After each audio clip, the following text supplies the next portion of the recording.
And welcome to episode 1 of the new season, of the new session, of the new way we do things here at To Become Family. I'm one of your hosts, Renzo, and... and I am Monica, your wife, and other co-host. Not their wife, my wife. Yes. And you're hosting as well. And I'm also hosting. We are double hosting. Co-hosting. That's inappropriate. Sorry. So today we are talking about the... No, we're not talking. Well, we are talking. We're going to do a tier list of the best and worst ways that couples can communicate with one another. Because I don't know if you remember this, when people have asked, when we've surveyed people in pre-K and stuff and been like, what do you want to learn about? Usually what they want to learn about is communication, church teaching. They don't care about church teaching. They want nothing to do with church teaching. Oh, look, she loves me. If you're on YouTube, you can see how much my wife loves me. She adores me so much. No, usually, they want to know conflict and communication. Yeah. And conflict resolution and communication. Yeah. Not conflict communication. Conflict and communication strategy. So today we're going to do a tier list of the best and worst ways that I think we've learned from different pre-Kanas that Catholic couples end up being told that they should things that they should incorporate to have better marriages. And we're just going to tell you what's real and what's not. Can you tell me what a tier list is? Because I'm old. Because you're old.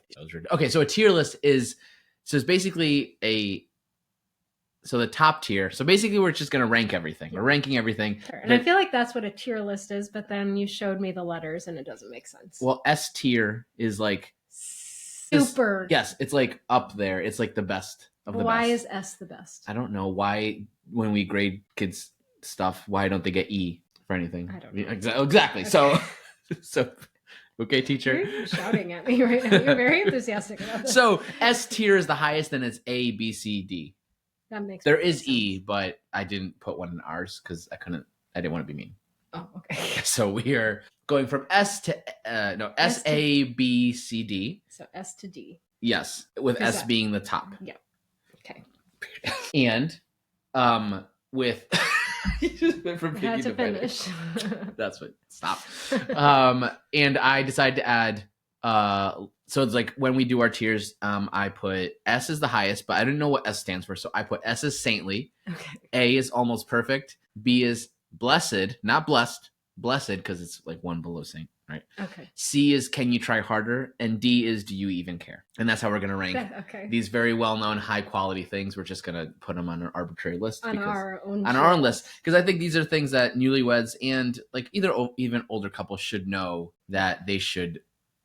These are some strategies, some things you can try out. So we're gonna jump through them and comment a little bit about them, and then we're gonna tell you where they land on our tier list. So the first one is the Soft Startup by this is from Dr. John Gottman and the book. What's the book? 7 Principles of Communication, something like that. 7 Principles for making marriage there work. You even have it on 7 Principles for marriage. You have it on the slide. The Soft Startup, not what you think it is, but it's actually, what is a soft startup? Do you remember? Soft startup is kind of like your way of easing into conflict. Yeah. Right. Yeah, and you would think you don't need to say that to people. Okay. Right. Yeah. But I needed to hear that. Soft. Yes. So from the there's a problem and we need to address it right now. Immediately. Why did you do that the way you did it? And it needs to be resolved quickly. Yes. I was very rude with how I bring things up. Nothing soft about me. There was there's no soft startup in anything around here. No. Okay.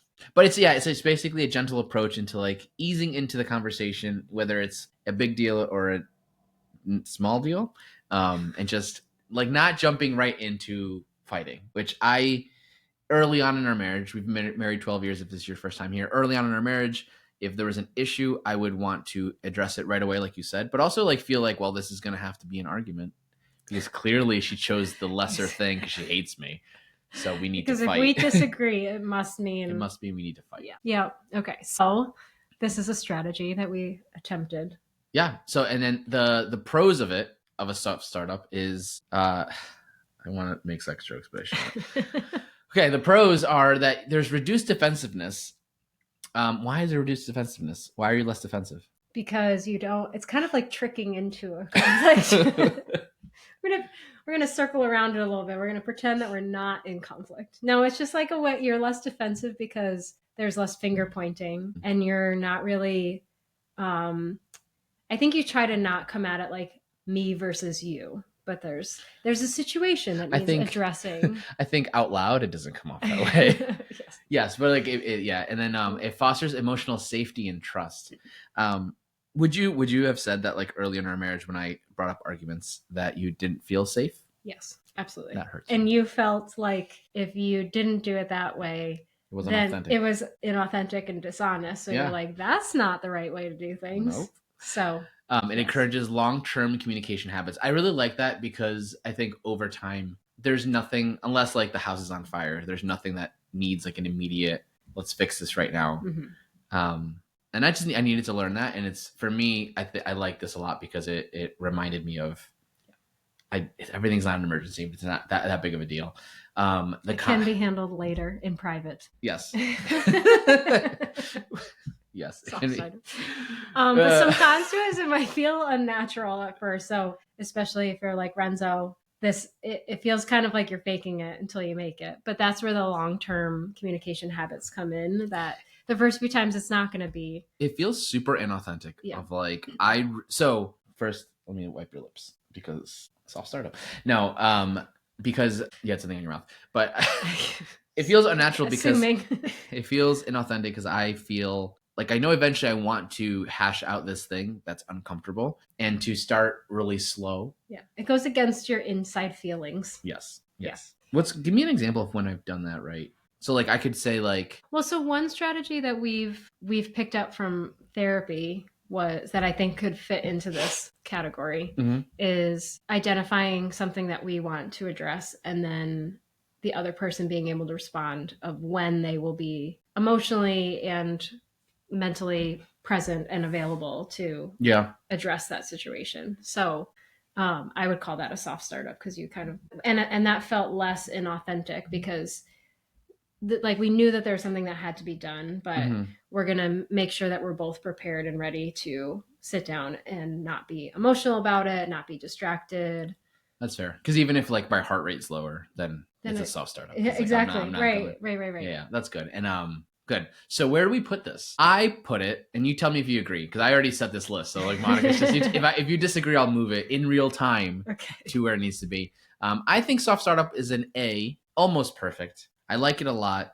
It's mostly because it's helped our marriage. Yeah. Do you agree? Does it need to be lower or higher? I would agree. I don't know if it would be like an A or a B, but I also don't remember all the other ones. So, but I think that it's a really good way to avoid conflict turning into arguments. So, and I think that was another thing that you and I had to learn, and the soft startup helped us learn that, is that like conflict doesn't need to mean like fighting. Yeah. Conflict can be like disagreements, and conflict can still exist, but we can be kinder and gentler in how we handle them. Yes, I agree. So A, we'll put that A. And the next one, love languages with Dr. Gary Chapman. So I've changed how I feel about these. Really? Yeah.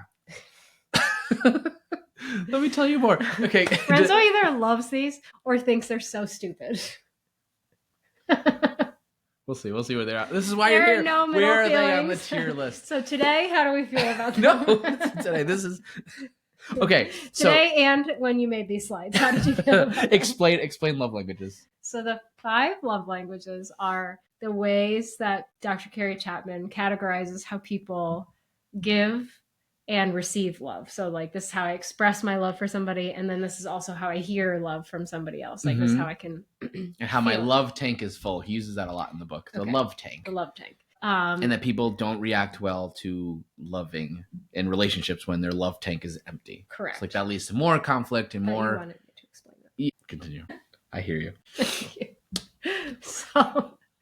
So it's important in a relationship to learn the other person's love language. So there's 5 categories of love language: words of affirmation, physical touch, acts of service, quality time, and gift giving or receiving gifts. And so if you can learn your spouse's love language, then when you are trying to communicate love with them, you will communicate in their love language so that they feel loved, so that their love tank is more full. Because you can often be a problem in marriage would be if you're miscommunicating, you're not speaking their love language, then even though you're trying to express your love for them, they're not feeling it. Their love tank is not being full. You sound like a love language apologist.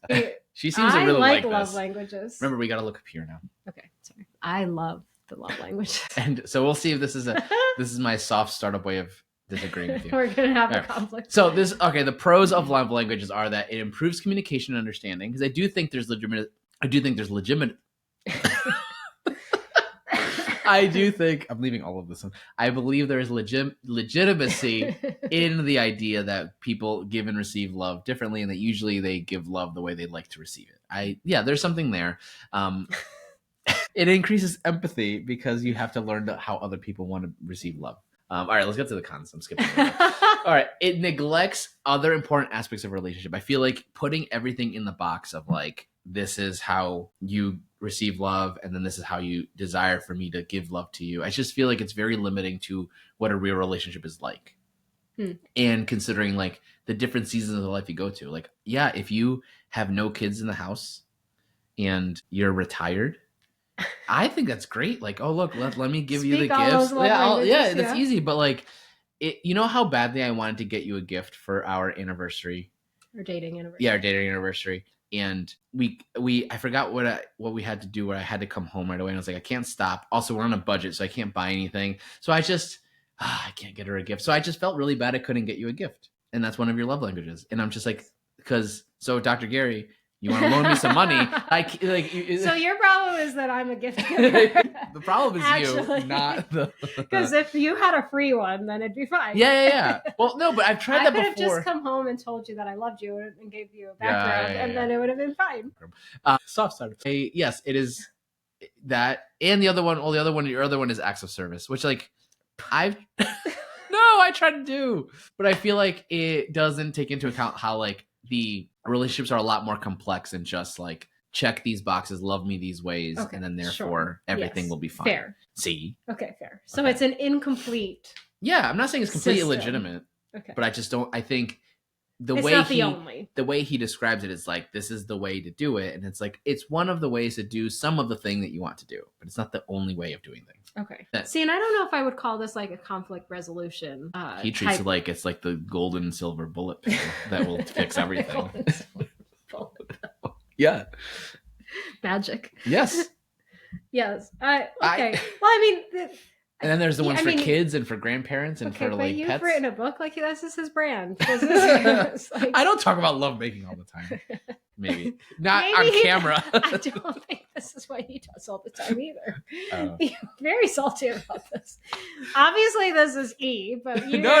It may not. Our list only goes to T. It also does not account for cultural or neurodivergent differences. Like when you forget that this is the way that I like to be loved. No. It's funny. I was thinking about this morning about this because I was like prepping for the day, and I was doing dishes and putting away the dishwasher and making breakfast and stuff. And you were sitting on the couch. And I was like, I'd really love for him to be in the kitchen with me right now doing this together. Did you?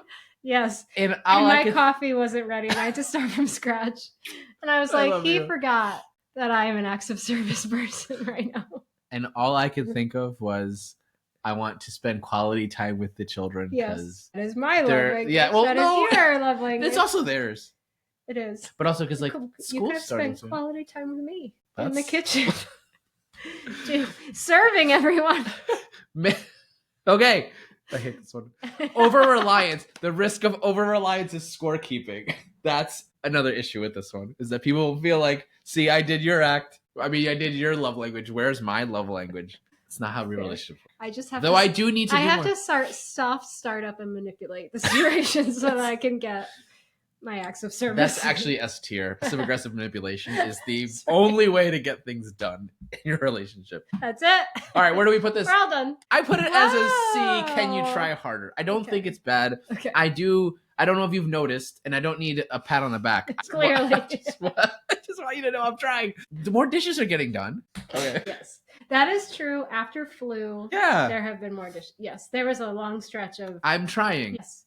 Not saying it's perfect. Okay. I forgot the coffee. I understand. I'm so sweaty again. It's warm in here. I think This it's is another reason why we record at night. C. Okay, All right, next one. Love languages. All right. Oh, this is an important one. Do you know what this one is? Yes. Okay. So then you can describe it again. This is a hot topic one. It is a hot topic one. People are going to have feelings. So we are barely going to touch on it, and therefore just let people get angry at us. The Love and Respect Cycle by Dr. Emerson Eggerichs. You're doing great with reading names and saying things. So you should see me in front of 4,000 people. So great. Give me all the things to read. All right, what is it? Explain it. Okay, so love and respect is the idea that Dr. Eggerichs? I don't know, man. Eggerichs. I read this book a couple years ago. Okay, so he's fairly popular, more popular in the like conservative trad leading crowds. Is that men and women experience love and respect differently, that men feel loved when they are first respected and women feel respected when they are first loved. So it's kind of like what you lead with. Yeah, and he uses St. Paul's letter to the Ephesians as like the main part. I forgot what part he says it, but he says like husbands love your wives and wives respect your husbands. Yep. So it's kind of like the kind of similar to the love languages. Sounds very like. Okay. Sorry. Okay. Deep breath. Another strategy you can use.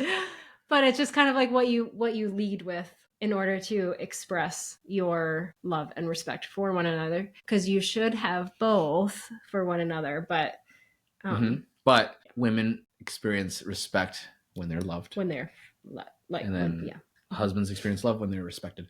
And if that doesn't happen, you end up in different cycles. Not NFP related. The crazy cycle.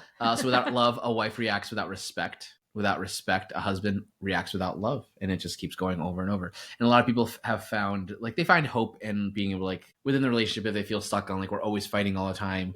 You know, we don't seem to be getting and understanding one another. Like, this gives them some sort of framework to be able to, like, okay, I understand why you, every time you come into the house or I understand why you're so upset about me not coming to you in the kitchen because you feel unloved because I'm not there, and you're unloving. Me being unloving is also feels like disrespect to you, but it's really that I'm just not loving.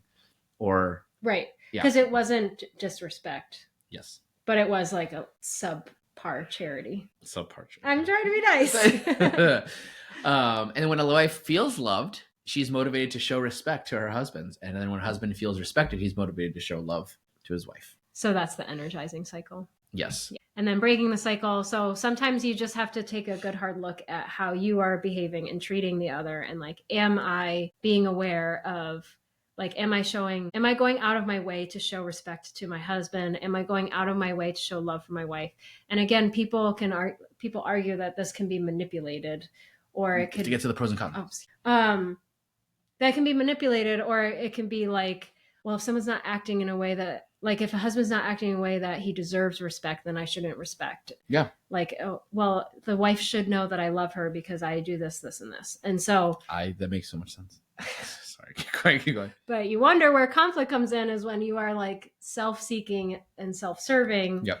Then that's where lack of love and respect will come from, because like true authentic love in a marriage should be other seeking first. So like, what does my spouse need in order to feel both love and respect? But like, what is that way that I should express that? Lead with love first, and according to this, and wives should lead with respect first. Correct. No matter what is happening. So the pros of this is that it helps couples understand there's different needs within the relationship, like you said, offers a path to breaking a negative cycle. I think there's a lot of hope when people read this and feel like, okay, this is something we could do. It feels manageable. Yeah. And then it encourages unconditional giving, right? So no matter what, I gotta love you. And no matter what, you gotta respect me. But it could be manipulated in the wrong way, like you said. So I think very similar to the love languages is an oversimplification of what a relationship is like. And to say that like everything falls into these neat boxes of you just need to respect me more, I just need to love you more. I think similar to the love languages, it gets it's too simple.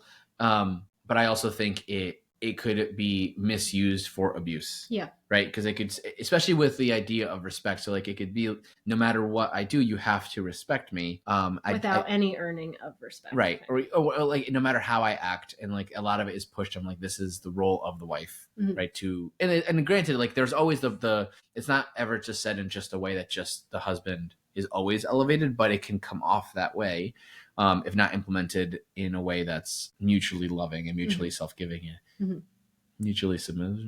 Well, don't say such things. No, but so like I think that's where this falls very short, is that it could be used for abuse and manipulation. So unlike love languages can't be used that way because it's all about how you giving love to the other. Whereas like this could be like, well, you could see it as like, well, I need you to respect me so that I could love you. And like, even anytime that like, I'm trying to love you, but like, if you just showed me more respect, then I'd be even more loving. And you got to recognize that. So like, when you talk to me a certain way, I don't care how it is. There's just a lot that and it could also be like, you're showing me different ways of like loving me, but you are actually lacking respect because you're patronizing me with lovey-dovey things. But like deep down there, like this can also be done very like surfacey too, that like, I'm giving you flowers and I'm giving you things, and the wife could, like, isn't that me showing you love? But then the wife is still feeling lack of respect. Right. That's something too it's very odd to me, and I didn't understand this when I was reading the book. But like, there's definitely situations where like I could show you I'm loving you a lot, but still like in the manner I speak to you could still be disrespectful. Right. And like you could still be like, that's what. And that's where the thing is like both spouses need both love and respect. Yeah. So this is kind of like the way to go about leading one and the other, but again, because it's oversimplified, it can be misused a lot. Yep. And also it ignores other needs that I think you need within the relationship that you just don't fall in those two categories. I think it's too simplistic. I understand it as like a stepping stone if you need it to. You need like a shot in the arm and you're like, I don't even know where to start. This is a good one. Like, okay, hyper focus on this for a bit. Yep. And then let that reveal some more of like the deeper things that need to be addressed. Yep. So this is like a good But where I see it in tears is D, do you even care? So maybe this is where you start, but like I would work up the ladder of the tier list right now, because I just don't think we don't use it at all in our relationship. I mean, I wouldn't have ever articulated that, but nope. But I mean, I guess like, see, and I don't know if it's kind of like the words of affirmation or the respect thing, but like I try to ask how work was, or like you told me about a meeting and I really try to like follow up with like asking how it went, or like jujitsu class or whatever, be like, thank you for going to do that. I don't know. I kind of think that's a way of respecting the effort that you're putting in. I prefer more when you bow when I walk in a room. That's I should try that. That's bow actually or curtsy. No, depends what I'm wearing. Apron or no apron? Oh, I like only apron. Next one. All right. This one, I was going to read the book. I'm not fully familiar with, but I thought it was super interesting. It's based on attachment. So attachment-based repair. Dr. Sue Johnson, the book is called Hold Me Tight. It is on okay, I thought you were going to tell me I was doing something wrong. Like, no, that's what the book's called. But basically the idea is that a lot of how we attach to our spouse is based on like attachment styles that we learned as a kid. And in a lot of the arguments that we have with one another are based on just not feeling safe, not feeling like we attached well. Berninger pulls from this. Yes, right. So that's why I was like, oh, this is good. I didn't read his book either, and I didn't want to assume that you've done some research though. You've done haven't actually read the original sources, but we are teaches that the early attachment experience with caregivers shape the ability to regulate emotions and relate to others later in life, which I think is very accurate. Because I can definitely name that there's like parts of my way I am that like I definitely learned from my parents, and like things they were there for me, things they weren't there for me, and like I've had to work through those things. Yeah, and either like you've modeled them or you've overcorrected. Correct. And then what it says is that couples, like what her strategy does is that it teaches couples to recognize those patterns of poor attachment and like recognize like that's why certain conflicts are coming up within your relationship, and like working through that. Raw spots. Raw spots. Yeah. Or wounds. Okay. Yeah. No, she got raw spots and yeah, that's fair. The triggers that are happening within our relationship aren't because they aren't necessarily because of our dynamic as spouses, but they could be actually more deeper rooted or from our past. So we should be trying to pick up on patterns. And if we notice that something keeps coming up, like maybe it goes beyond the surface conflict that we're experiencing right now. Yeah. And I prefer this much more. And it could be my personality who like always looks. It's melancholic. Is it? Oh, yeah. It's a melancholic thing. Yeah. But like, I just believe a lot more that like the things that we go through, it's not as simple as like, oh, my love language is this, or like, oh, you need to respect me more. But like, there's a deeper seated reason why, and like, I do think a lot of it comes from our upbringing. So I put a lot more stock in something like this. This is actually evidence based compared to the other things. Like, so both Dr. Gary Chapman and Dr. forgot his name already. Eggerts. I don't believe they're not medical doctors. I don't know what their doctorates are in, right? But like this actually has research that backs it up. So like this is good. I know the other ones aren't. Well, we've already done the D tier, so it's clearly not D. It's practical and hope oriented, and it's focused on emotions, which I think a lot of, and I think this is, I don't want to paint too broad of a brush, but we're here. I do think that there's a lot of movement towards stoicism and avoiding emotions and thinking all emotions are negative, and I don't think that's a very healthy thing. I think emotions, though, you don't want to rely on them to tell you what's true and what's not true. It is part of being human to have emotions and to know how to regulate them. Also, the fact that this focuses on emotions, I think, is helpful so that you have a fuller relationship versus having one where like all emotion is negative, so therefore I'm only going to do the things that I can help me check a box. Like, oh, I did this, so therefore she knows I love her. Sure. Yeah, that makes sense. And it makes sense that it's, gosh, I had something in my head and then I left. I'm sorry. Keep moving on. Yeah. This may require, so one of the cons is that it requires professional guidance, because this is something like a therapist could do with you and your spouse, because I do think it requires outside people to point out the patterns for you, because I think it's hard to be reflective, because not everyone is a melancholic. Or to find like the root of that, or and also to like move past the like downtrodden of like, oh, it's because of this experience in my past, it's because of my parents, and like feeling like now that's just the way I'm wired. Yep. So like I do think that having outside help guides you like through that and past that as well. Yeah. Like, and then there's also positive attachment elements too. And it's like, okay, what qualities have you picked up from your upbringing that should be highlighted? Like we should lean into more, because this is actually like a healthy way of communicating and attaching to one another. Yep. So for the next, what do you think we put? Guess what's here. You seem to really like this one, but I feel like it's missing the like practical application. So I'm going to say C. B. Sorry. I put it at B. Did you mean? I meant C because it's the third one down. Forgot that we start with S. We start with S. I'm sorry. S. So far we have not I meant had any third S's. one down. So I think it's missing the like, okay, what do I do? So we put it at B. So we're tiering this one, or ranking this one at B. So far right now we have nothing is an S tier. The soft startup is A. The attachment-based repair is B. Love language is C. Can you try harder? And love and respect is D. Do you even care? And I think this is a good place to pause, and so we can keep our listeners on the hook of what is actually the S, because I do think there's S's coming. I don't actually remember S's. S is coming. Like there's S's. There's multiple S's. That's what I meant though. Like I think there's. Oh, okay. I thought you were trying to say like I was swearing. I'm not swearing. I didn't think. No. So this is our first episode. Let us know if you like this style, this format.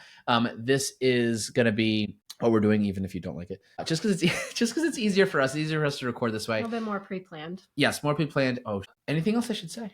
No, yeah. So we're on YouTube now. If you're listening to this on like a podcast platform, we are going to try to record these as podcasts and as YouTube videos. And the slides were on the YouTube video, but hopefully we said enough from the slides so that give us feedback. Let us know if we're actually doing that well. If you are watching on YouTube, be sure to like, comment, and subscribe. And sorry if you're on the podcast, you're going to hear that more often. But if you're on the podcast, you could leave us some more reviews.